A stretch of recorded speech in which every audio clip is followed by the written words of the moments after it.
the corner of your eye, huddled in the darkest shadows of imagination, it waits. Now is the time to face the fear. Welcome to Horror Lasagna.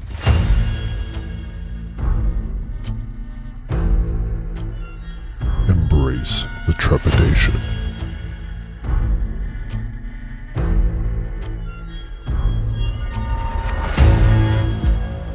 All right, so exciting first movie for season 2, Visitation. Yes. Visitations. Today's movie visitation theme is a surprise visit. Ah, yes, and you know, like we like to do, we start off light with some humor, just like we did with the first one the last time. Exactly. This will be the heaviest film of the season, in my Okay, opinion. okay, So, so let's oh, see what it's all about. The audition.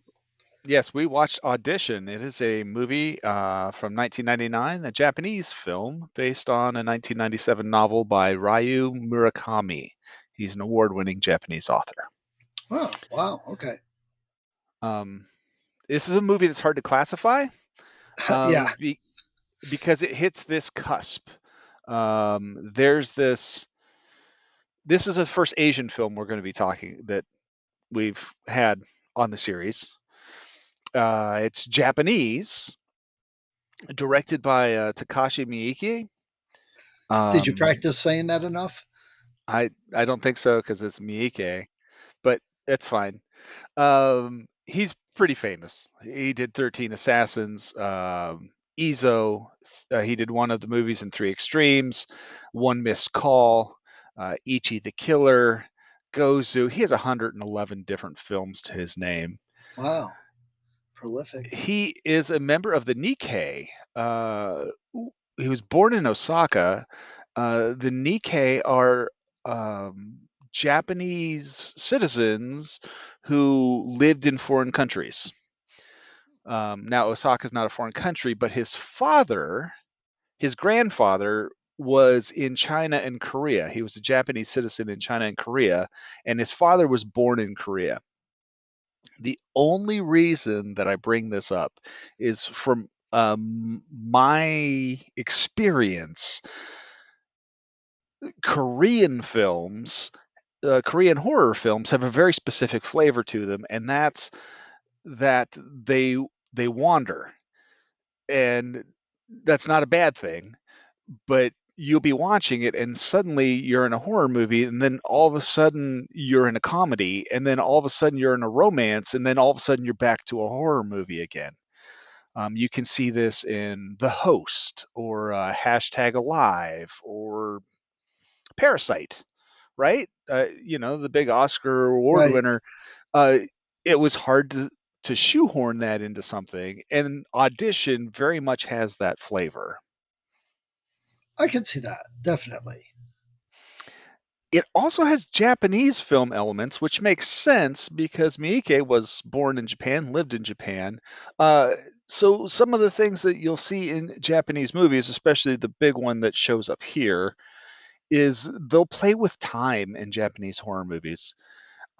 So you will have things that are not necessarily happening in the correct order, or you'll have things that are happening in the correct order, and then all of a sudden they'll interject something from someone else's point of view that happened in the past right there, and you'll be like, what just happened? It gets to the extreme that I I recall watching one of the Ju-on films where you had a girl interacting with another girl who appeared earlier in the film, but whose story didn't come until later, and they Oh, were Jesus. interacting across timelines at one specific point in time in the house. And you're like, wait a second. It's not uncommon in Japanese film. Okay. Well, if nothing else, I mean, one of my comments was this definitely doesn't feel like an American film. It definitely has a different feel to it. If you're going to the new Halloween movie, you like Friday the 13th and Texas Chainsaw, if you're going for that type of stuff, this has elements of that, but it's really not like those at all. Just similar. Absolutely. It it's 2 hours long for starters. And I have a note on here. We like to think about who would like to see this movie. Patient people would like to Yeah. watch this movie. You have to be Yeah. very, very patient. It's and I one of the other things I said, it's one of the slowest burns I've ever seen in a movie. Even when some of that time stuff starts happening, you wonder what's going on. It has those psychological elements. Is this real life or is he dreaming it, imagining it? And they give all those little buildups that you could say, well, he just had a nightmare based on everything they were talking about, or is it real? So it's definitely that type of thing. Yeah, it really is. For probably three-quarters of the movie, it's like a rom-com. It's a Almost, yeah. romance. Yeah, Uh, but it's not even that funny. That's the problem. right. And I think that's one of the reasons why I appreciate it so much is because it has this like whole kind of sappy romantic feeling. And so when the horror comes in, it's like getting hit in the face with a 90-pound marlin. I mean, just bam! All Right. of a sudden you're like, what's she doing?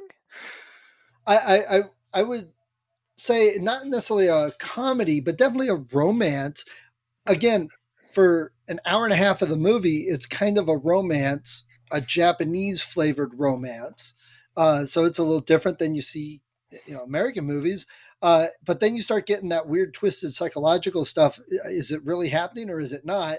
And then it goes off the rails at the end. So Yep. just wait, it's Yeah. coming, folks. And it's not Miike has directed everything from like musicals and kid shows to like mainstream horror. As Um, long as he doesn't confuse this with the kid shows when he's editing and yeah, sends those off, that could be a problem. like One Missed Call is a very standard horror film, right? I mean, if you haven't seen it, it's worth a watch, but it just feels like your standard, I'm going to take my date out to see a horror movie kind of film. But he also directed Ichi the Killer, which is outright banned in like 3 countries. Wow, So he spreads the gamut about what he shows in his films. And that's cool. yeah, the film stars Ryo Ishibashi, and I just want to apologize up front to any Japanese individuals who might be watching this. I'm slaughtering your language, and you have my sincerest apologies about that. You've been to France, not Japan. That's true. Ryo Ishibashi plays Shigeharu Aoyama. He has been in several films, 79 titles, including Suicide Club, The Grudge 2, War, mostly Japanese films, some television. Um, but The Grudge, that was the American remake of the Japanese version. So Right, all three, four versions, reboots, or whatever they've done. yeah. Ihi Shiina plays Asami Yamazaki. She's been in 19 other films, mostly films, some television. She this was like her thing. She was a model before this show. And so this is like her big debut film. Um, Wow. So, what was your first film like? Well, let me tell you, yeah, and guess what she's been playing ever since? slasher, Violent, killer, scary. murderous, Yeah, psychotic. Yeah, yeah. poor thing. Tetsu Sawaki plays Shigehiko Aoyama. He's been in 13 other credits. This is Shigeharu's son. Mostly films, some TV. He actually stars with Shiina in a movie called Harmful Insect, which is actually not a horror film. With a name like Harmful Insects, you would think. Yeah, it's I'm trying to it seemed like a psychological kind of thing. It's a psychological study into we're not here to talk about that, but I Oh, haven't seen okay. it. That's a Uh, bonus th- episode. yes. Audition was nominated for 9 awards and it won 4 of them. It's just under 2 hours long. It had a budget of $250,000. It grossed 131,000 in the U.S. and Canada and 360,000 worldwide. So, a success, yeah, not a big success as far as money goes. Critically, though, the movie's seen as a masterpiece by Quentin Tarantino. Rob Zombie calls it genuinely creepy. It was an influence on Eli Roth with his movie Hostel, and Miike actually has a cameo in Hostel as one of the super rich people who pays to torture somebody. So he's got a walk on, which is kind of cool. Nice. There's a group out there called Time Out. They conducted a poll of people who write, produce, and act in horror movies for the best horror films, and Audition was 18 out of 100 on that Wow. list. Okay. It is also on your list of 1001 movies you must see before you die. Oh, The list nice. compiled Yeah. by Steven Schneider. Yeah. Yeah. Not really my list. Somebody just stole my name. This was Doppelganger. a huge influencer on the torture porn industry. When you had the Saw and Hostel and all of those movies, they came out on the heels of this film. Oh, okay. So this was kind of like the groundbreaking edge of that. This was bringing the end to the Seven legacy of the 90s, ushering in the torture porn of the early 2000s. Got it. Okay. Well, that makes sense. The movie was sponsored by a group called the Omega Project. They did Ringu, which is the Japanese version of The Ring, and they wanted to follow up with its success. So they hired Miike and bought the rights to the novel. And Miike had used people he had worked with before. So almost all these actors he knew from before earlier things, except for Iihi, who had been a model before she did the movie.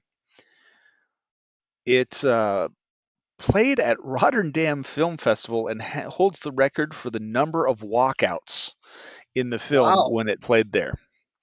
Um, in fact, one of the ladies who left accosted him on her way out the door, telling him he was disgusting, and he was just thrilled by that. That's great. And at the Swiss premiere, somebody actually passed out from Wow. watching the film. Wow. I haven't heard about that since the early days of movies. Yeah, it's it's also very funny, and this is a big thing we're going to run into with this film. Um, it's a Japanese movie, and so there's two ways you can look at any piece of art. There's what the creator wanted it to be, and then there's what you're going to get out of it, right? And unless you're talking to the creator, we don't know what Van Gogh thought about while he was painting sunflowers, right? But you can look at it and you can interpret sunflowers for what it means to you. This film has been hailed as a misogynistic piece of trash, and it has also been hailed as a powerful feminist statement. Wow. Ooh, that's disturbing. Right. It hits both sides of the line.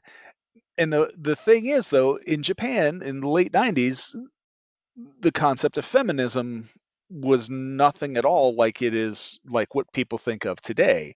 So the chances are that if you're picking out a feminist thread out of this, it's something that you're putting into the film. And there's nothing wrong with that, but it might not be what he intended when he made the original film. Right. And, but that's the argument with art. Once you've released it to the wild, it no longer belongs to you. And That's that right. includes almost any creative endeavor, whether it be movies or sculptures or writing or whatever. Yeah. This movie also, not unlike Byzantium, has a couple. It has two stories that are going that can be confusing, but it's not as bad as Byzantium, which had like modern day and then the past. This just basically has Shigeharu's story as told as he remembers it. And then at the end, they go through and show you what actually was being said And so the story that you get is in conflict with the story that you've seen. Unreliable narrative because again, is it really happening to him or just in his head because he's going crazy, or Correct. he's so overcome with grief, you could say. Yeah. Uh, I'm not going to lump them together like we did by the Byzantium because it's not that confusing kind of Yeah. thing. So if you're ready, then we'll just go Yep. ahead and jump in. Hey, you know me, I'm ready. The movie begins with Shigehiko walking down a hallway carrying an art project he wants to show his mom who's in a hospital. His And mother's in a. this started right off. My first thing was, this is very Japanese because that boy looks like the one from The Grudge. Oh, well, yeah. Yeah, you can definitely see some costuming Maybe, yeah. similarities that happen throughout. It was just the way his hair was cut. Little boy, little kids look quite often alike, but just his face structure, even in his dark eyes. I was like, Yep. oh, well, we're getting a Grudge vibe right here. Right. And he's carrying this giant art project. It looks like, I think it was like an ocean scene or something like that. It's Yeah, immense. Um, he's coming down the hall to see his mom, who's in a hospital bed, and his father is at her side. She's dying of some disease. They don't tell you what it is. And just before Shigehiko arrives, the doctors tell his father, Shigeharu, that his wife, Ryoku, has died. The boy comes in and he has little understanding of what's actually going on. And he says, I brought this for mom. And his dad just kind of ends up collapsing on the floor. He doesn't know what to say. And there's this telling scene of the two of them walking alone down the street. And Shigeharu looks back like this is the moment when the two of them alone are looking back at the past and moving on into the future. The music's which, pretty. oh, I'm sorry. Go ahead. I was just gonna say the music here is simplistic. It's vaguely cute and somehow slightly unnerving if you know it's a horror movie. True. And I was going to argue once I watched the whole movie, that beginning part probably wasn't even really necessary because I think we get all the information about her death and his feelings for it more so later. I'm just, we always laugh about the American remakes, but I could see that not even being a part of an American remake. It's just 15 minutes, 10 minutes that I didn't feel added to the overall feel of the movie, took away almost in a way. For That's my me, viewpoint. it felt like just an introduction to the characters and an explanation for the closeness of their relationship between the two of them. I could see that, but I think they did enough of that throughout the rest of the movie and probably could and conveyed the same information and feelings. Might have even made it stronger because, he was only a 10-year-old boy for those 10 minutes and it jumped ahead and nothing else really referred to it other than the mother's dead. Just my, Yeah. that's a nitpicky thing from my viewpoint, I guess. Yeah.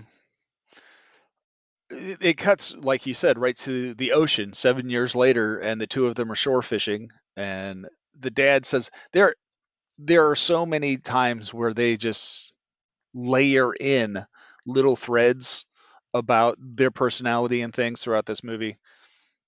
The dad says the sea's too rough and the son catches the fish as the dad looks on proudly, and he's proud of what his son has become. The son teases him lightly about him not catching any fish, and the dad points out he's only interested in catching big fish. He's not interested in little ones. Um, Right. the son says he prefers real girls to big fish, and the father says someday you'll understand about love, which, when you jump to the end of the movie, is ironic to say the least. Yeah. Dad, And I would also say this scene was a really good example of why I like watching it with subtitles because you got to hear the emotion in their voices, even if you didn't understand what they were saying. And it comes out a lot more flat and dull if it's an overdub. yeah, the dad gets a phone call. In the middle of this phone call from work, he catches a fish.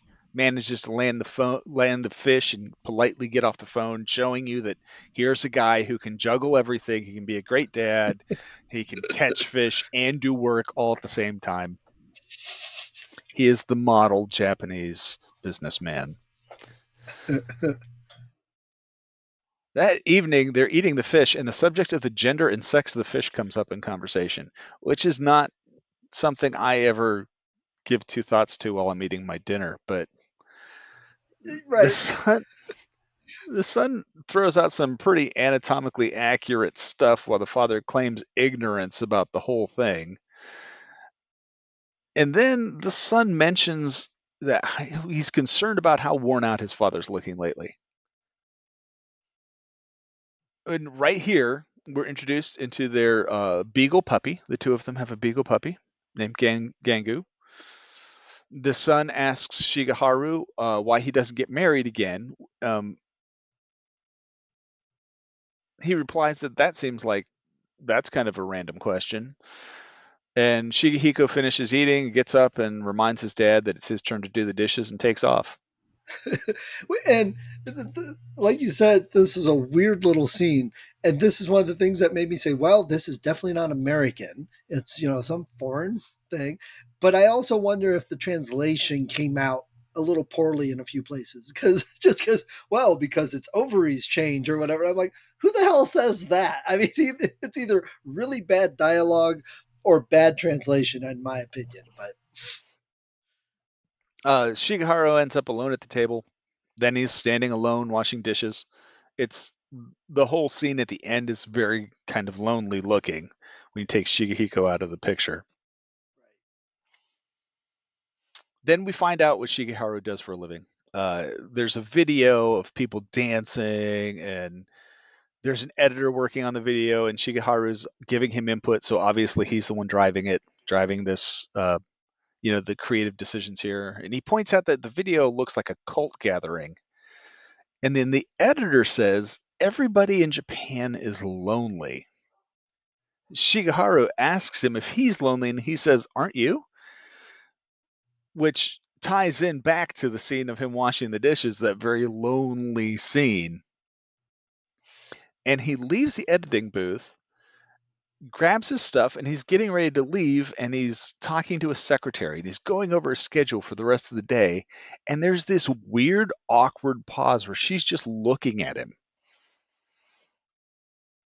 And as he's leaving, she follows him to the elevator and tells him that she's getting married. And he says, "Oh, congratulations." And she's still just looking at him, and it's really awkward. And he's just looking back, and the elevator doors close, and she just stares at the elevator doors. And you're like, that was weird. yeah, very weird. So I took that for my first thing was like, wait a second. If they work together and he might seems kind of maybe like her boss or at least a superior, he wouldn't know anything about her dating or whatever. But it kind of comes up later, how about an arranged marriage, which seems like a thing that could be very quick. So I wasn't sure. But I also took it as maybe she has a bit of a crush on him and has been wanting him to ask her out. But, that feminist thing, she can't be the one to approach him. And she was kind of Yeah. hoping he would stop. You must not do this. I demand that you, This is where the But I cultural wasn't sure. differences start to raise their head. Yeah, definitely. In Japan in the late 90s, that's not a thing that would happen, where she would just like suddenly ask him out, if that was Right, the case. right. He ends up meeting up with his friend Yashikawa at this upscale bar with like the best bartender in the world. They don't even have to ask for drinks. He just prepares them and sets them down in front of him. They're Yeah. talking about business. There's a group of ladies laughing at a table nearby, and they refer to them as awful, common, and stupid girls. Not Yeah. a whole high Again, respect for ladies having a good time. translation too. Then they lament that all the good girls are gone. Shigeharu says he might get married again. He doesn't know who to, and that's when Yoshikawa's like, "Is it going to be an arranged marriage?" He's like, "No, I'd like a beautiful, mature career woman with accomplishments." Hey, buddy, who wouldn't Right. like? But For us, talking arranged marriage sounds odd, even though that was kind of practiced in our country years and years ago. You know, when the settlers and stuff, but it just sounds odd nowadays. It does. To be fair, though, I went to school with people from India, a good friend of ours from Yeah, India, whose parents were like, "When are you going to come home? We can pick a bride out for you anytime." And he's like, right. "No, I'm going to marry who I want to here in the States," because that kind of thing still happens. So Yeah, it does. and they, Big Bang Theory joked about it with Raj all the time too. Oh, that's right. Yeah, yeah. So it's odd to us, but other places. So Yoshikawa proposes that they do an audition, which is on on the one hand it's almost humorous, on the other hand it's crazy sexist, and on the third hand it's really kind of a creepy abuse of power. Right. Um, what he's going to do is Yoshikawa is a television producer, and he shows him a script for a romance about a dancer, and that they'll hold an audition for the female lead. And Shigeharu won't actually marry the lead of the thing because she wouldn't have him, and she wouldn't be the marrying type. But he can pick from the rest of the women who audition. That was even more sexist. Kind of true, but very sexist. Yeah, and he makes it seem like he'll be picking the perfect woman. They're like pick out 10 out of the 1,000 who come to apply for this, but he's Yashikawa's guaranteeing him this is going to work. And Right. And Shigeharu's it might be another cultural thing, but it's kind of like, you pick out who you want, it's a done deal. They kind of have to do it. yeah. And as Shigeharu's on his way home, on the radio on his car ride is the cattle call for these women to come in to the audition. And here's where the first of the bizarre disjointed scenes happens. Because he's sitting in traffic listening to this ad, and then it cuts to this very sparse room with like a phone and a radio and this little girl who's listening to the exact same ad. And then it cuts right back to Right. Shigeharu again. And you're like, wow, that seemed a little odd to be just interjected right there. Shigeharu comes home and his housekeeper is on her way out. His dinner just needs heating up. She needs to get groceries, uh, which is fine with him because he wants to be alone with this giant dossier of headshots and applications for girls for this audition that he can just pick his next wife out of, apparently.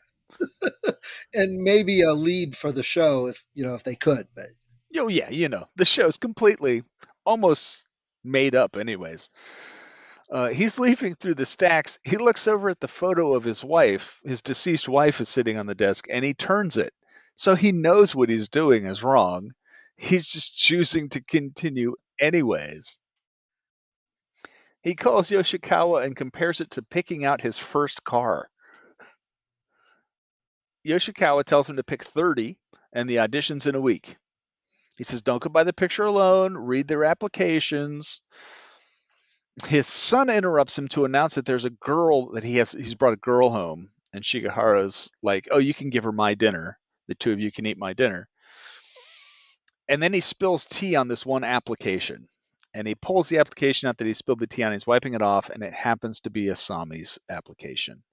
And he stares at her photo, and it's like, bam, hit with a ton of bricks. This is the one. She's a classically trained actress. It says she was a dancer. She has this essay about when she was a ballet dancer, life was great, but then she had some injury and she couldn't dance anymore. And losing the ability to dance is like dying. And the acceptance of the loss of dance is like learning to accept death. And he loves that essay. And the picture. The picture doesn't hurt. So then he walks out and introduces himself to his son's friend. She hears that she's eaten his dinner, and like automatic, she's like, "Oh, let me make you some food." I don't know that I've ever been visiting someone's house and been like, "Oh wait, let me go into your kitchen and cook you something." Because But again, we were talking the cultural stuff. It yes, seemed, he was like, no, no, no, don't do that. It's fine. It was like almost expected, a common thing. And, that I can see, those little things every now and then, that the feminist comment, how this could be enlightening in a very oppressive type culture yeah. for that. Well, he says, "No, don't bother. I'm going to take the dog out for a walk." And as he's leaving, he gives his son the old "Atta boy. Look at her. She's cute. I'm leaving you guys alone for a while." And they're just like, "Ew, shouldn't be." Yeah, there was some awkwardness throughout this movie and a few things like that. They seemed a little more forced than anything else. So here's one of the things that I found specifically with Japanese horror films is there are some films that you get like just right away, and you'll watch it and you'll be like, okay, this is good. And the names of like all of them escape. Well, like Ringu and Suicide Club, even a little bit. You'll watch them and you're like, yeah, okay, I get it. This horror movie. And then there are some that have these cultural things like Big Man Japan and Hausa, and you're watching it and you're going, I really am not getting this because the culture difference is like really highlighted. This movie walks the line between those two. So Yeah, yeah, agreed. if it went a little bit more to the left, I don't think it would play as well among Western cultures because it would be too Eastern in its cultural references. But Right, it right. walks that I can see fine that. line. So the audition's the next day, and it feels like you're watching like a game show or a comedy or something. Yes, Yeah, they're yeah, sitting at a desk and they're just running through these girls. Shigeharu says at the start that he feels like a criminal. And during the entire process, Yoshikawa runs it, and Shigeharu says nothing. He just sits there and watches these girls get up. And, this is where I and tried my first suicide attempt, and this is my second. And right, and this scene I really liked because we were talking about the stereotypes and Japanese culture and how it's different. This scene was not what I would have expected from a Japanese movie. It was loose, it was humorous, they were being silly. The one girl like came back a second time. They're like, "Didn't you come in already?" She's like, "Right, but I wasn't done talking." And a right. lot of it just seemed very un-Japanese to me. Not that I'm super familiar with the culture. I've never been there. I don't know the feel, but based on the movies I've watched and the scenes in those movies, this scene I wouldn't have expected. And it was totally, if I didn't know it was Japanese, I would have had a hard time guessing it was Japanese from this And scene. this is harkens back to my whole thing about Korean films where they'll shift gears hard in the middle of a film, and that's kind of what this felt like. This is one of those scenes that harkens back to that kind of Korean tradition of like you're watching this, now you're watching something completely different. And so you had this father son thing that leads up to bam, here's this quintessential humorous kind of thing that's going on. It doesn't feel anything else like the rest of the movie that you've seen so Right. far. Yeah. Yeah, definitely. They decide to take a 10-minute break, and Shigeharu goes out to use the bathroom. And on his way back, he sees Asami across the room. She's not looking at him, her back is to him, wearing white. Her hair is immaculate, um, reading a book, or maybe it's the script or something. But, he knows it's her just from looking at her back and goes in and sits down. And he's only seen a picture from the front before. Yes. But it's this mystical draw between the two of them.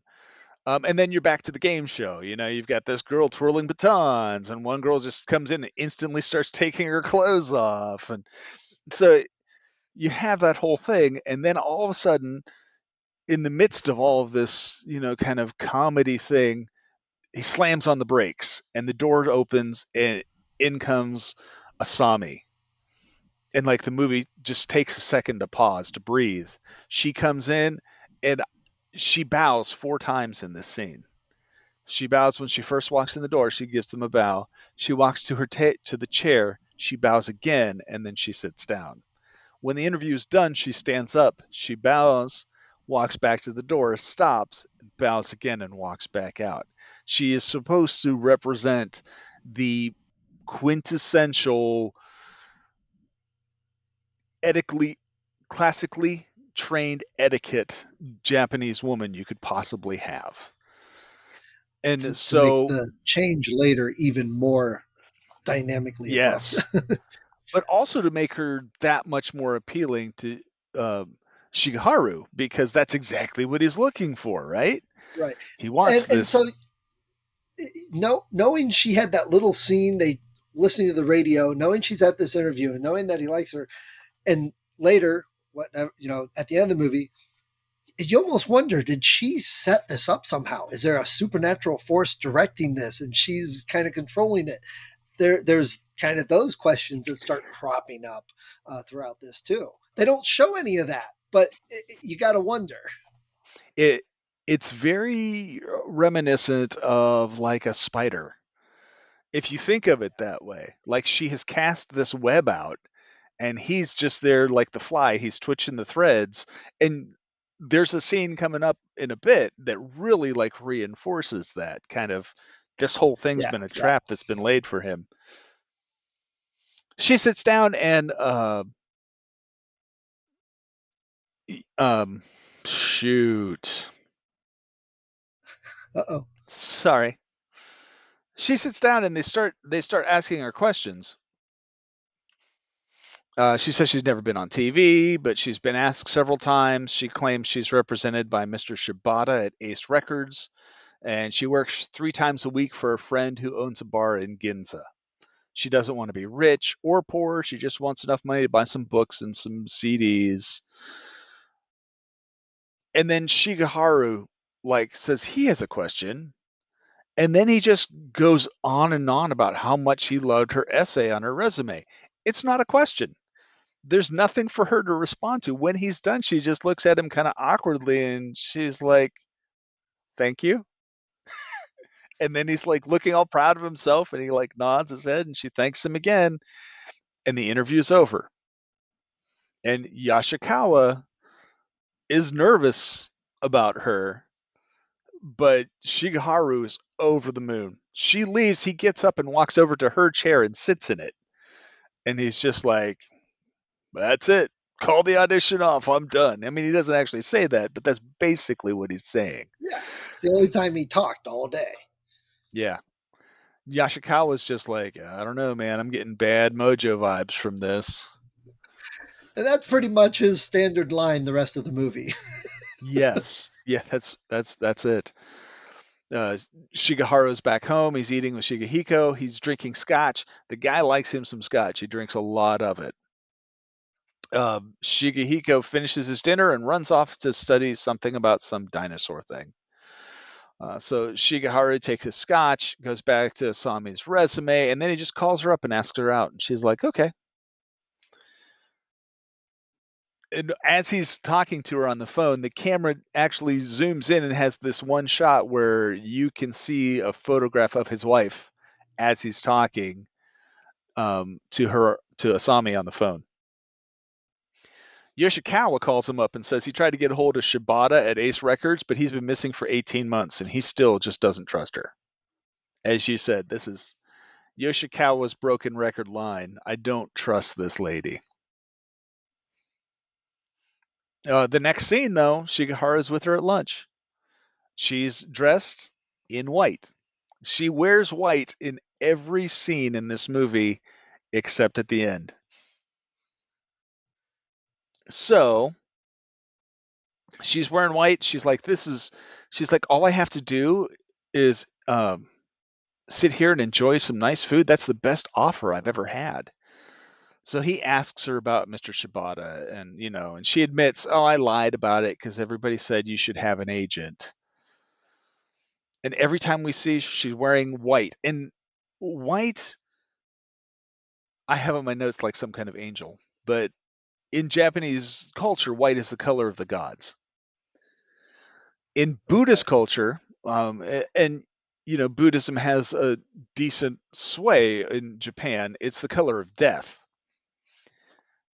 And so if you combine the two of them, Asami has become the goddess of death in every scene she's sitting in. The food comes, she thinks it's amazing. Could they do this again sometime? Shigeharu is just absolutely thrilled. He goes to tell Yoshikawa about it, and Yoshikawa's practicing his golf on the roof of his Japanese high rise where they work. And Shigeharu, symbolically, he's got these golf balls and he's throwing them at the basket and he's missing every time. He says she's the one. She's absolutely the one. And Yoshikawa's like, I don't know. She doesn't have a background. I can't even find anyone who likes her or who knows her. And Shigeharu's like, I don't care. If she causes trouble, I can handle it. And so Yoshikawa tells him to wait a bit before he calls her back. Just let it cool down a bit. And he agrees to that. We have reached 43 minutes into the film at this point. Yeah. And we get to the first indication that something's off. Because the next scene is Asami sitting in that very sparse apartment that we saw earlier on the floor, staring at a phone that is sitting next to what looks like a giant full laundry bag, right?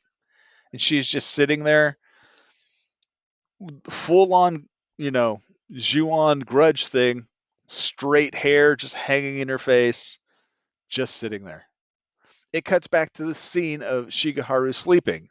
In a dream, he sees his wife looking at him from a distance behind a tree on a beach. Then it cuts back to that room. Asami still hasn't moved. The next day, he takes the day off work and his housekeeper's like, wow, that's rare. You must have a lady friend. And he almost calls her, but he resists.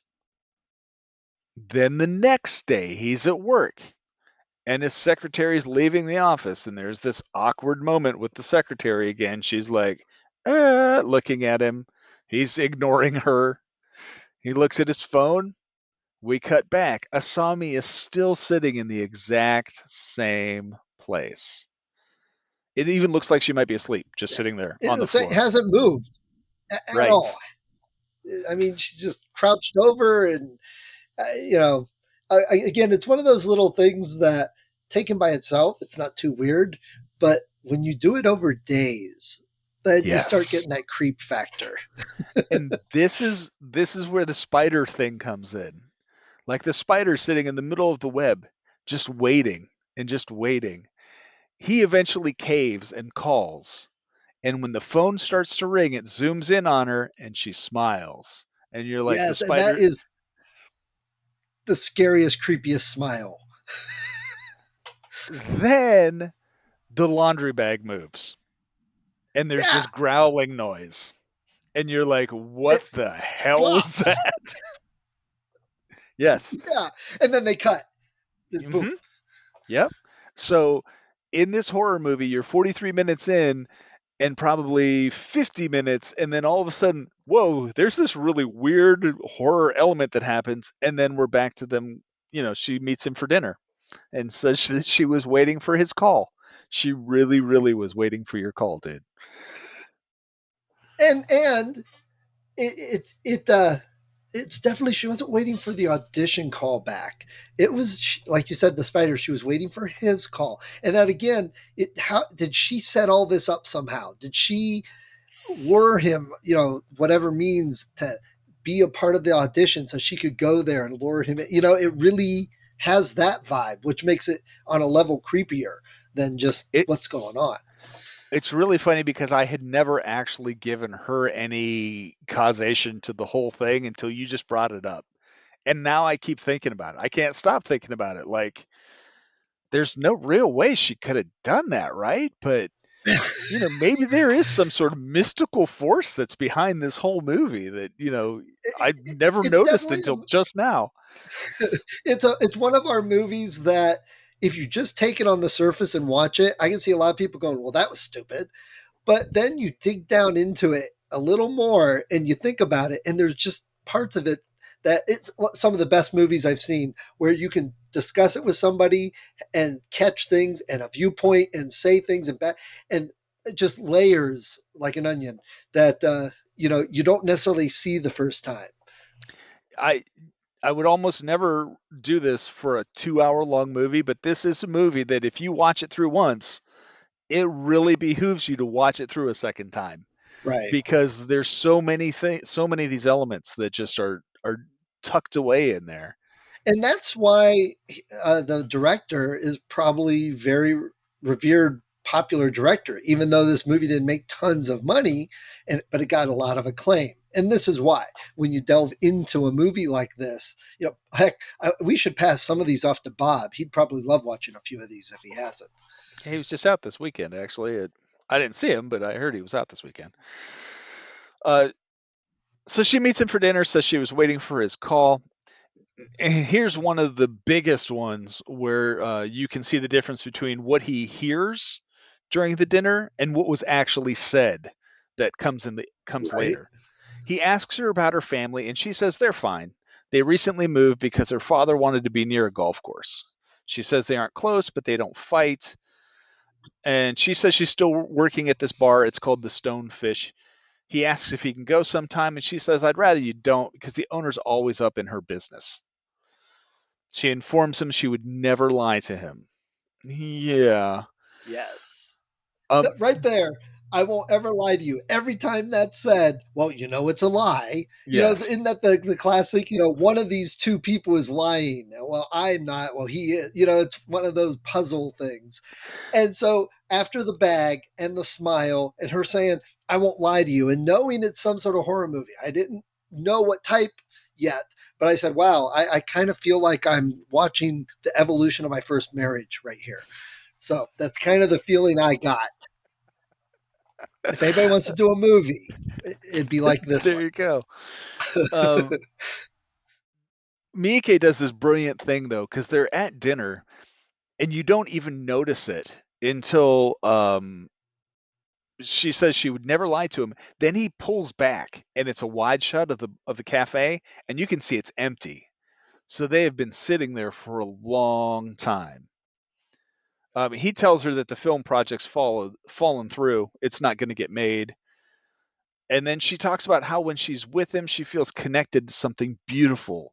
And they see that and now all of a sudden you can see they're in a different restaurant eating dinner. So I don't think it's a second date. I think it was kind of like, let's meet here for drinks and then let's go here for dinner. But the way he threads it through, it's this kind of like seamless thing. Like, if you've ever had like one of those amazing days where you've had lots of things happen, you miss you miss a lot of the details. You just remember the highlights from all the different things, and the whole thing just kind of runs together. That's what this Right. is to him. Well, I know listening to her talk by now, everything she says is like a double meaning, and I'm getting like PTSD flashbacks here. So it's very horrific for me on a different personal level. Yes.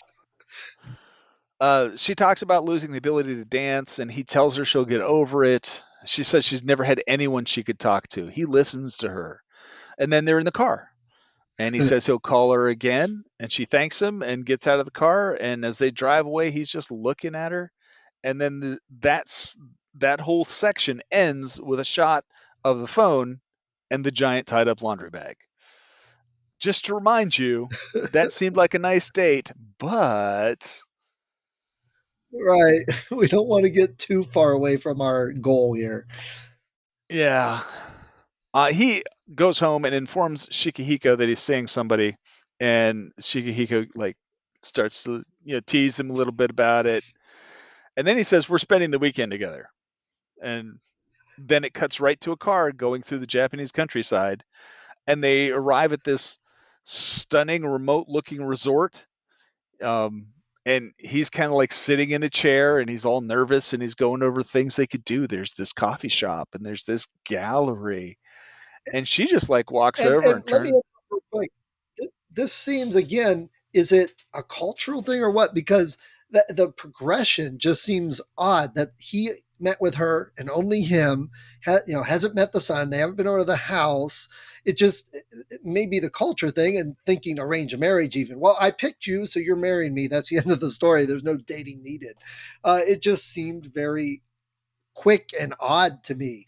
But again, if she's kind of controlling him, then he's doing actions beyond his control. He's forced to do these without realizing it. Yeah, fated to do it, whether he wants to or not. And you really see that because he's Right. sitting there like talking about having basically like a date, you know? It's like, while we're here, there's this gallery and all this Yeah. stuff. And she turns out the light, takes off her clothes. Um, she still manages to somehow maintain some modesty as she climbs underneath the sheets and she tells him to come over to the bed. You can see from looking at it, he's hesitant about it. And then she says, Yeah. please. So then he gets up and he walks over there and he begins to start to take his clothes off. And she says, no, just stop. Just look. And she like pulls the sheets up. And you're like, wow, okay. But she stops and she has this pair of scars, like two lines on the inside of her right thigh. She tells him she burnt herself when she was young and she wants him to know everything about her. Which Then, again is one of those loaded statements yeah, that's like, I won't oh man, lie. gotta watch that. Yeah. Yeah. Plus, I don't know, and maybe a lot of women would be like this, but those two little burn marks on a thigh, and she considers herself unworthily ugly. And I know that's a common thing that comes up in some of the Japanese movies and stories. That some little thing like that is considered, oh my God, I can't ever even look at you. You're so ugly type feeling. And I'm sure other cultures, even American women, are like that. But I was like waiting for like her legs to be these mangled messes and stuff. Nope, it's just two lines. But it reminds me of that Japanese ceramic tradition of, you have a master ceramicist who makes something and he purposely puts a flaw in it just to prove that it's not divine, kind of thing. Right. So it kind of And makes me right. And arguably, what she's kind of teasing him at is looking inside her, looking at her actual soul, testing him in a way. Can you actually see who I am? And he doesn't. So no, again, not at all. PTSD flashbacks going on. She removes the sheet entirely and she tells him, love me and nobody else. And he says, he Ding, will. ding, ding, ding. Then she Run reinforces away, it. run Yes. quickly. Go. She reinforces it by saying, love me alone. Promise, love no one else but me. Out of context, this is a very sweet scene. But especially if you've seen the whole movie, you come back to this scene and you're like, no, dude, listen to what she's saying and Right, think right. about it before. And we've had very different marriages, so there's a different viewpoint to watching That's it. true. That's true. Um, there's this cut scene, as he's just about to get it on. There's this cut scene that resolves in the sheets being all balled up, and it's vaguely reminiscent of a certain giant laundry bag that sits next to a black phone. Yeah. And then he suddenly wakes up and he's alone, and the phone's ringing, and it's the front desk, and He's they need very to know if he's staying because his date just left. And he's he's very like, groggy and yeah, can't like what happened.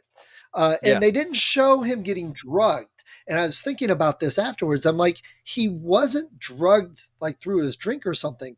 That's just her. I think, well, she might have. They might not have shown it because things coming up later. But to me, it was like, that's her. She's got him under her spell, under her power now.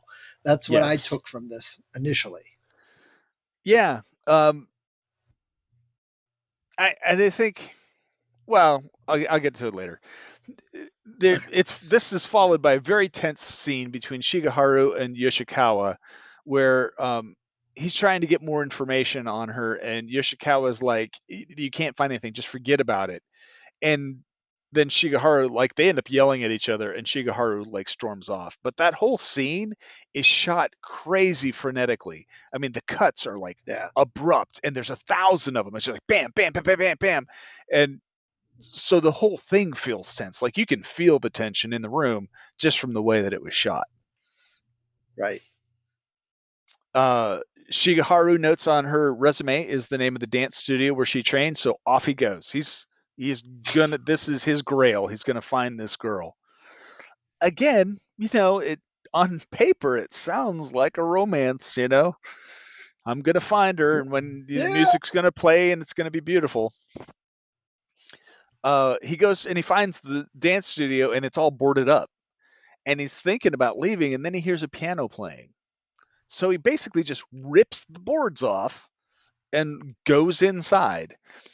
One of the things I noted, and you want to talk about cultural differences, he goes inside this boarded up dance studio. Once he gets inside, he takes his shoes off. I didn't even realize. Yeah, you're right. Because in Even though, Japan, you don't wear yeah, your shoes indoors, even if it's a boarded up dance studio that looks like it's abandoned. There's an old yeah. guy in a Of wheelchair course, I sitting would have there. been bailing. I would have been out of there. Just come on. I'm done. Of course, now that's wisdom speaking. That's what that Yes. is. There's an old guy sitting there in a wheelchair playing the piano. Um, and Shigeharu asks him if he knows Asami, and the guy tells him to go away. And Shigeharu's like, "No. If you ever had any problems with Asami, do you know how to get a hold of her?" And the guy starts to laugh, and he's like, "Have you seen her? Have you heard her voice?" And the guy is just creepy, and he's asking these intrusive questions. And there's this flashback. This is the Japanese thing with the time and the perspective. You get this flashback that he's the one who burnt her legs. Yeah. Um, and then he reveals that he's got these clunky wooden carved prosthetic feet, like his legs have been amputated. And he tells Shigeharu to go. And so Shigeharu takes Steve's advice and is out of there. Just to keep investigating. Yes, that's He true. hasn't He's not learned. right. So he heads to the Stone Fish. He gets there and turns out that it's closed. And he meets somebody who lives near there and says it's been closed for a while because of the murders. Ding, And he's ding, like, ding, ding. Come on. what murders? And he's like, oh, the owner was like cut up into pieces. But here's the weird thing. I mean, this guy's got the details, right? There was an additional tongue, an ear, and 3 fingers found on the crime scene that were not part of the victim who was cut up. And then Shigeharu has this flash Right. in his mind of like 3 fingers and like the tongue, and it's still wiggling. And he's like, ah, freaked out by the whole thing. Right. Right. And that they showed it was like really kind of gruesome. American audiences will like that scene there. But you start wondering, wait a second. First, he's investigating her, and every place is closed up. There's murders around it, and then I'm going, and then you focus on the extra fingers and tongue. So she had these to drop on the floor from elsewhere because I'm Yeah. pretty sure it's her at this point.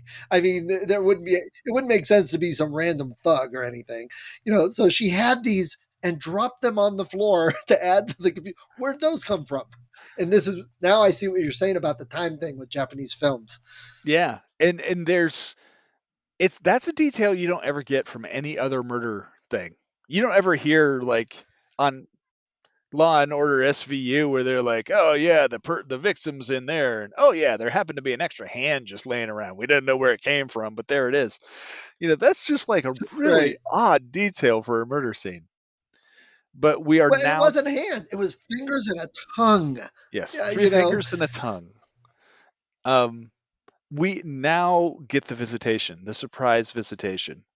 There's a shot of the house, and this is a point of view camera. So you're seeing through the eyes of somebody at the house.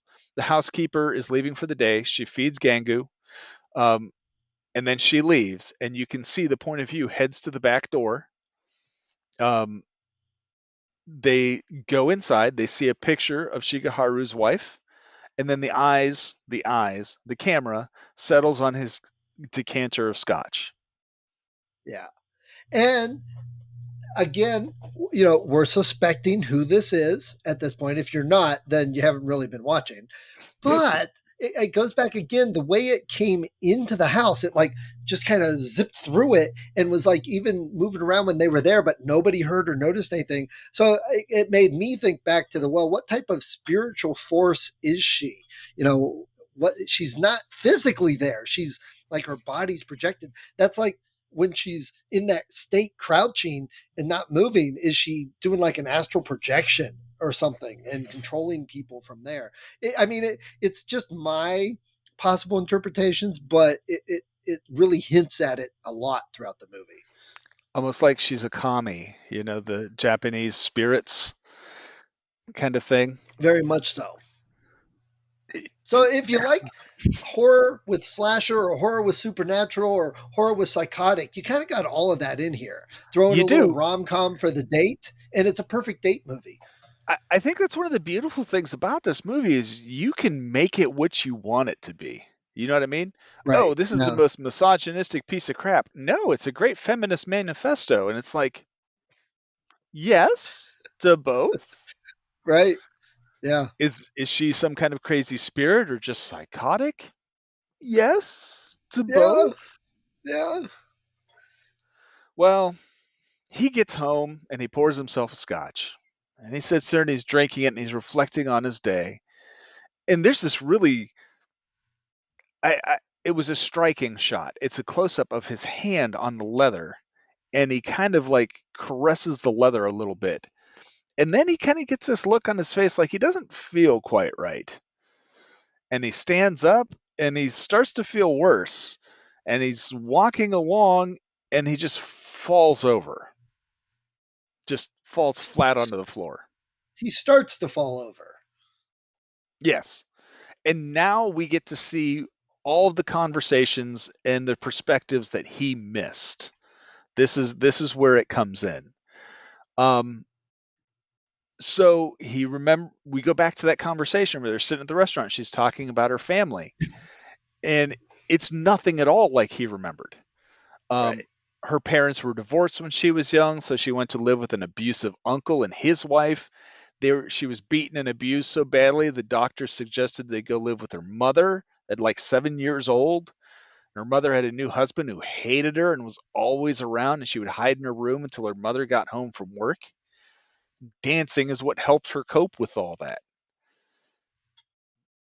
And the whole thing's very surreal because it's flowing from one thing to the other. And it makes sense that it's surreal because he's been drugged. So, this is almost like a dream state for him.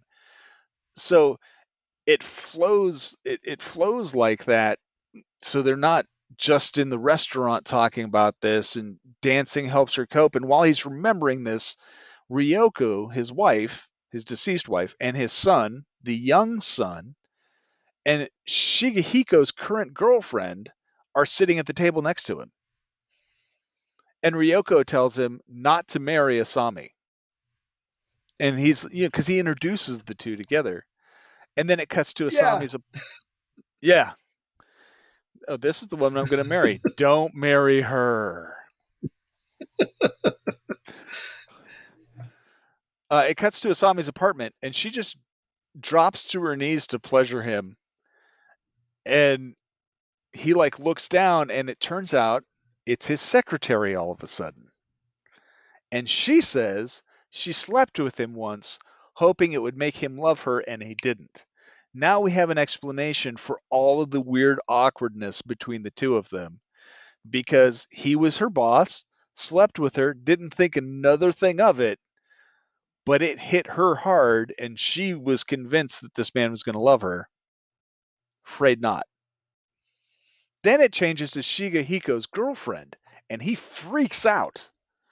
As he's trying to escape back away from her, he trips over the laundry bag, because he's in Asami's apartment, and it wiggles.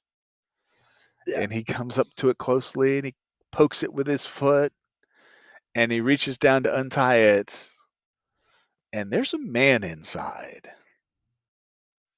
Only part of a man, though, because he's missing 3 fingers, an ear, and a tongue. Ah, now we know where they came from. Yes. I am going to bet this is the guy from Ace Records. They never specifically say Yeah, this, but he's been missing for 18 months. right. And at first, this was a weird thing because you mentioned the time thing. At first, I thought that was him in the bag. I thought he like that time thing that she tied him up. He was in the bag and that was him, and he found himself because right after that, he finishes his fall. But I was like, hold on, what the hell just happened? It was very, very boom, boom, boom. Like, really pay attention there. Yes, it's true. And I always took it as you are going to be the man in that bag. That too, yeah. Either Yeah. way. And the whole scene though, again, you question, is it real? Is it happening in his mind? How is he getting all of this? And based on, what I said about the spirit in the house and what you said about her being the spider controlling things, it's like she's manipulating reality almost here, and changing what actually has happened or whatever. Or Yeah. he's been under her control and he's kind of breaking out of it a little bit and seeing things differently. It's his chance to get away, which doesn't really happen. So, Yeah. Um, so here's a pretty disgusting part of it. He sees this guy missing his fingers and his tongue and his ear, and he looks over, and Asami's standing there holding a dog food bowl, and she throws up in it and sets it down in front of him, and he starts to suck it up because apparently that's the only thing he gets to eat. Now, to make it a little more disturbing, the actress actually did throw up into the bowl oh, that's dedication. because she was so method into this film. That Wow. was, yeah, I don't want to watch yeah. that scene again now. uh, so then Asami turns into the little girl, young Asami, and she reminds him that he will love only her. And it cuts back to the dance instructor burning her thighs. But she's an adult this time. And we see her approach him from behind it as he's playing the piano. And she's got this weird wire garrote. And he's just sitting there and she says, "Oh, the wire cuts through bone so easily." And she wraps it around his head and just starts sawing back and forth And and he keeps cuts his playing. head off. Yeah, yeah. So is that something that actually happened since she met what's his name, Ayamu, Shigeharu. uh, Shigahara, since they met, or is it something that she thought about, or was it something she did before and he was really talking to a ghost, a spirit in the dance studio, and that's why it was Oh, closed up? that's an interesting take. For me, because the dance instructor is such a creepy character, I was hoping that it was something that she did after he had visited him. She just showed up and like tying up loose ends, beheaded him. Yeah, But it you're could have it been could have been either. yeah, she might have done it a long time ago and the guy was just talking to the guy's ghost. Yeah, it just adds to that multiple levels. Yeah. So she beheads him, and then she says, "I never felt unhappy, really, because I never stopped being unhappy." And all the time she's saying these, like that's her voice. It's just like, "I never felt unhappy, really, because I never stopped being unhappy." And you're just like, considering the words you're saying and the tone you're saying them, it doesn't match up.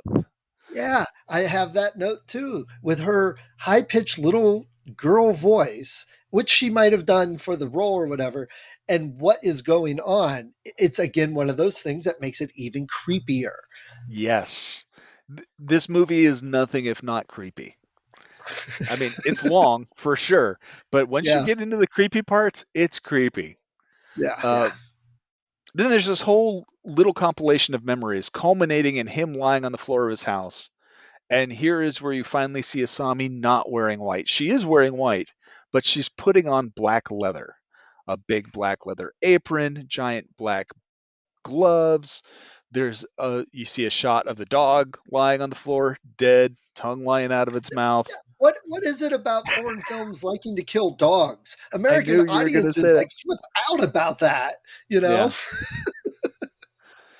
So she comes into the room dressed like this, and if you ever look up Audition, this outfit is what you always see her on Google. Like Yeah, all the Google images, this is her in her black leather apron, and she's carrying this giant medical bag, big old bag. That's always a never a scary good thing to see. sign. Yeah.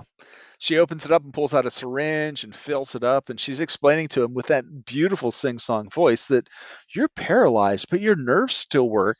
You just can't move. And then she injects his tongue with whatever was in the syringe. And you're like, Yeah, oh in my gosh. in the tongue. The only worse is like, going through the eye socket or something, that Oh, or ear eye maybe, but socket, you in the say? tongue was horrible. Oh yeah. Speaking of, and stop. You know what they need to do with this character? They need to do the next Hellraiser movie with her becoming one of the whatever they're called, Simovites. Cybot things, Cinnabites. Yeah, yeah. Yeah. She gets out this great big tarp, or it's not a tarp, it's a canvas, lays it on the floor, It's a and bag. rolls him on top of it, and then straddles him with a pair of scissors and cuts his shirt off. She explains to him that she knew the audition was just a trap to have sex with girls, and then she gets out this box that has what look like acupuncture needles on steroids.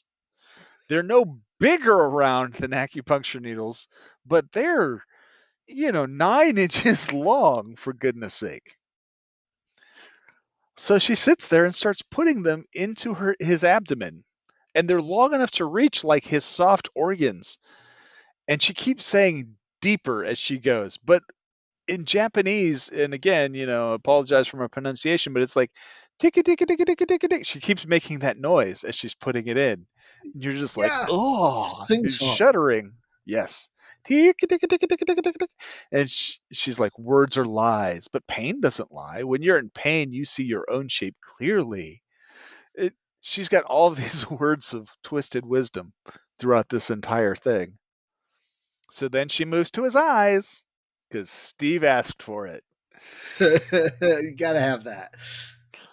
And as she does it, there's this point of view shot, as she's putting the needles in. And when the camera pulls back, she's not putting it into his eyeballs. She's putting it into the tissues directly around Above. the eye, Yeah, which yeah. perhaps is even worse. Yeah, yeah. And then, Well, that is one of the things. A lot of Asian cultures they study all the nerve clusters, and that's why they do the acupuncture. So she was a dancer, so she probably knows right where to put it, where it's going to hurt the most. oh yeah, and then she does like one of it's I don't want to say one of the worst things because this whole ending part is pretty bad, but she flicks one of the needles as she's getting up. And I'm just like, oh, that's gotta, because especially with the elasticity of the metal, it's going to sit there and Yeah, vibrate for a while too.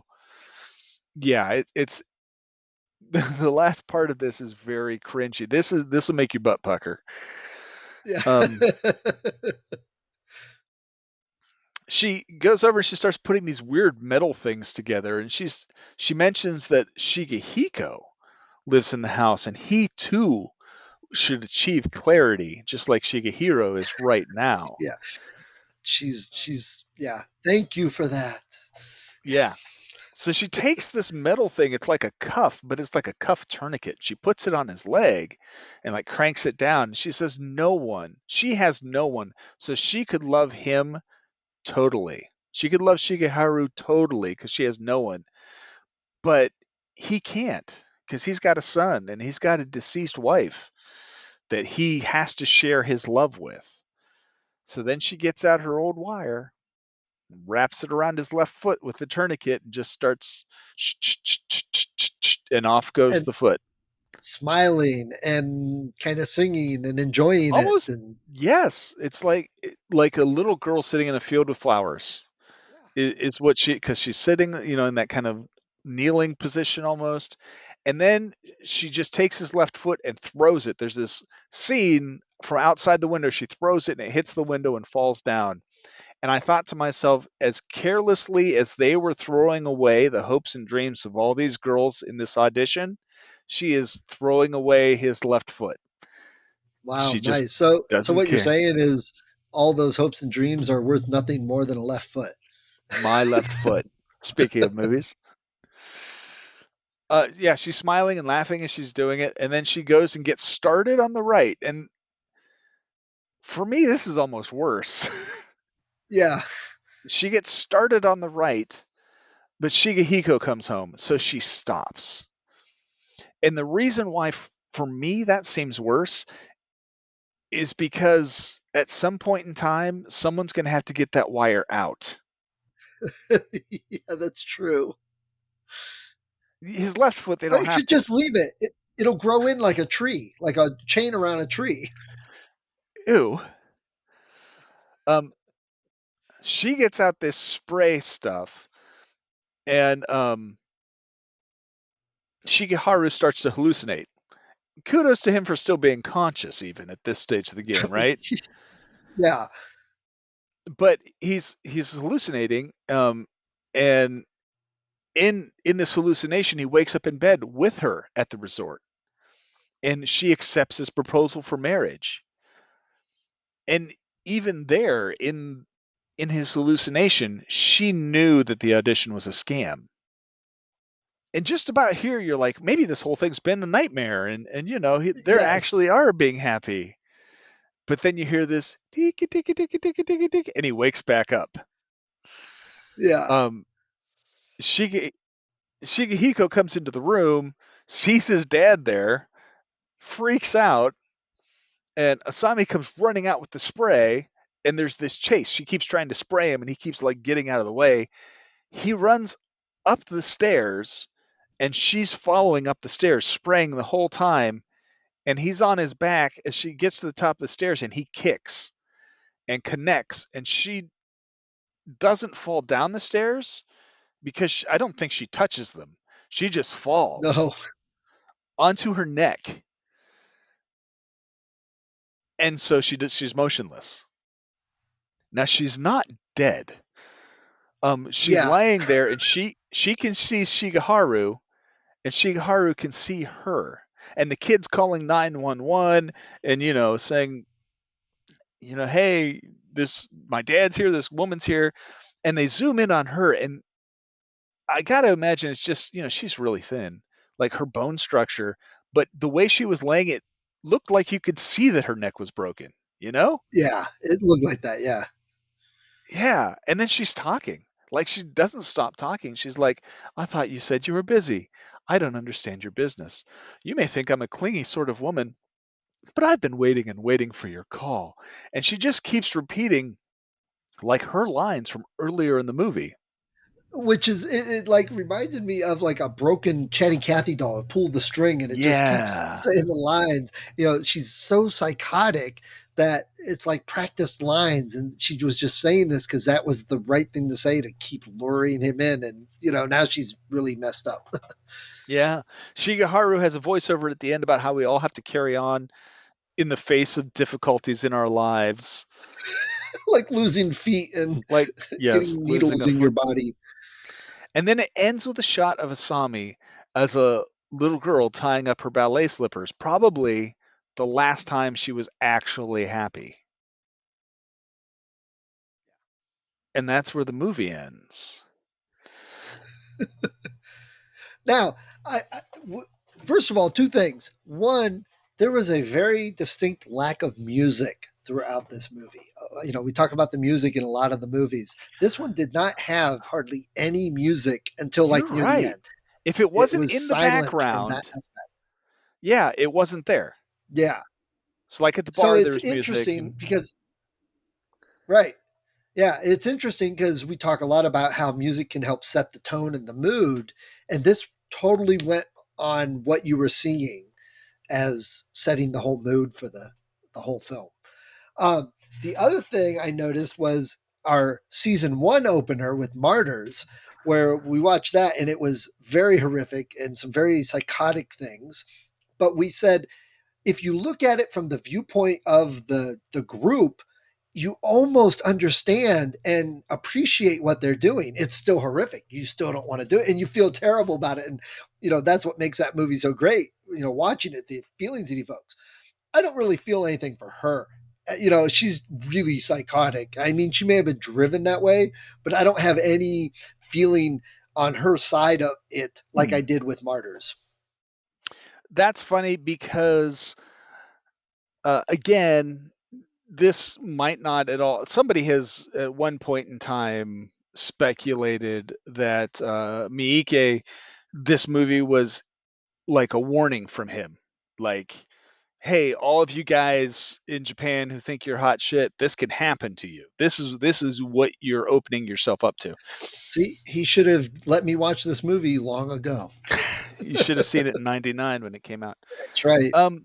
But again, it speaks different things to different people, and to me, I saw this as Asami was the personification of all of the women who had just been objectified and used and cast away by the Japanese patriarchy for, centuries. Yeah, yeah, yeah. Um, and so while I hadn't given any supernatural thought, element to it until you mentioned it, I saw her as representing that, but now I'm thinking like maybe she didn't just represent it. Maybe she was that personified, and the whole thing was like this driven Mhm. thing to give voice to like an oppressed people who don't have, voice. And I'm not saying that women in Japan are oppressed. I'm just saying, it was a very patriarchal society for a very, very long time. And so that's Right, how I saw it. And so like you, I didn't necessarily connect with her, right. but I'm not part of that marginalized group either. True. Very true. Or that culture. Right. And, Yeah, and I can so definitely agree with that. that's why that's one of the reasons I think this movie is so amazing is you could show it to 100 people and 100 people are going to walk away with something different when when they're Yeah, done watching it.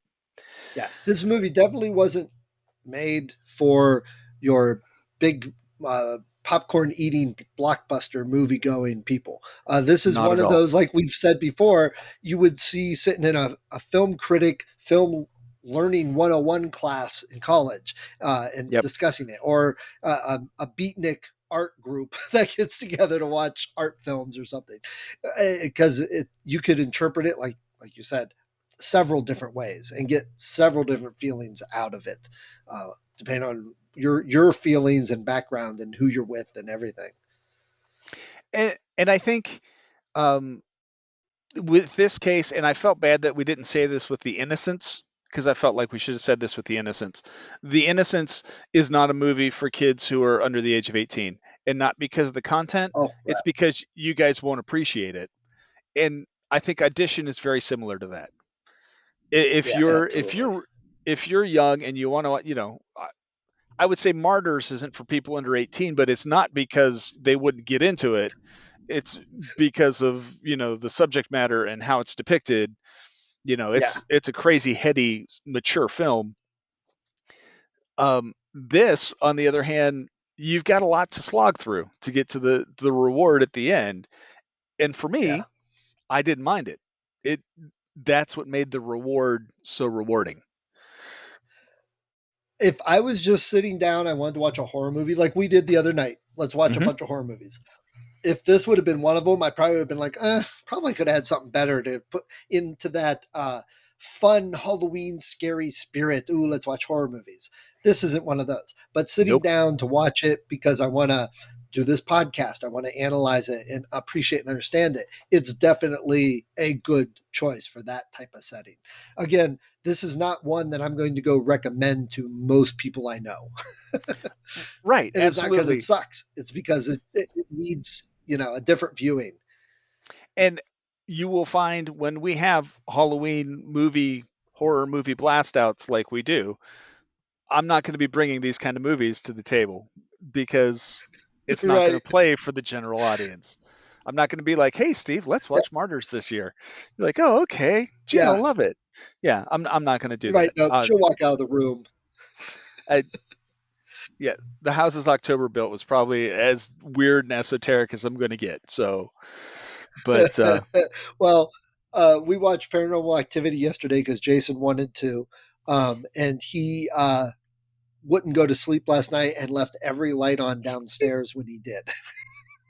what you should have done was waited until like 3 a.m. and just stood over his bed and then like made a little noise so He he probably woke up.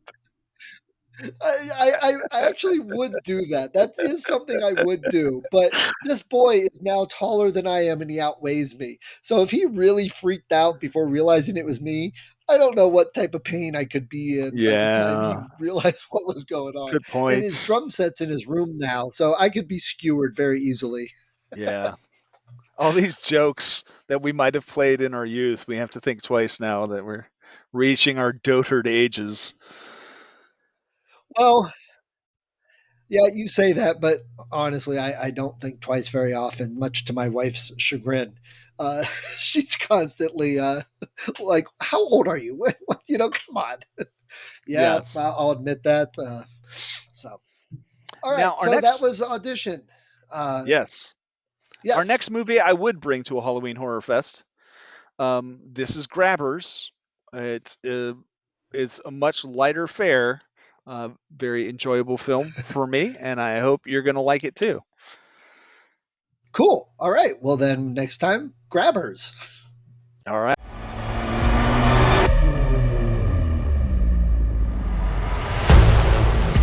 The creature slips from perception. Pay attention. It will rise again.